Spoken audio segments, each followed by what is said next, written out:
Russia থেকে তেল কেনা নিয়ে ভারতের ওপর মার্কিন চাপ।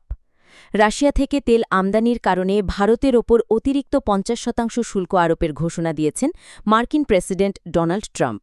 এ ঘটনার প্রেক্ষিতে ইউরোপীয় ইউনিয়নকেও ভারত ও চীনা পণ্যে ১০০% শুল্ক বসানোর আহ্বান জানান তিনি।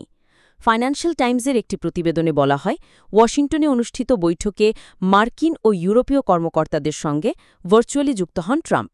সেখানে তিনি পশ্চিমা দেশগুলোকে রাশিয়ার ওপর অর্থনৈতিক চাপ বাড়াতে ঐক্যবদ্ধ হওয়ার আহ্বান জানান। তার বক্তব্য অনুযায়ী ইউরোপীয় ইউনিয়ন এমন সিদ্ধান্ত নিলে যুক্তরাষ্ট্র একই পথে এগোবে। এদিকে রুশ প্রেসিডেন্ট ভ্লাদিমির পুতিন সতর্ক করে বলেছেন, ভারত ও চীনের বিরুদ্ধে ঔপনিবেশিক মনোভাবপূর্ণ বক্তব্য গ্রহণযোগ্য নয়। তার মতে পশ্চিমাদের শুল্ক নীতি মূলত নতুন উদীয়মান অর্থনীতিগুলোর অগ্রযাত্রা থামানোর কৌশল।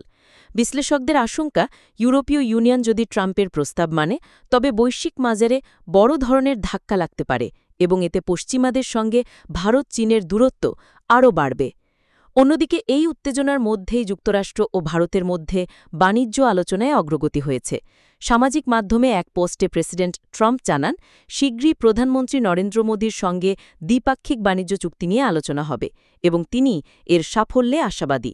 একইভাবে মোদিও জানান, দুই দেশের জনগণের উন্নত ও উজ্জ্বল ভবিষ্যতের জন্য সহযোগিতা অব্যাহত থাকবে।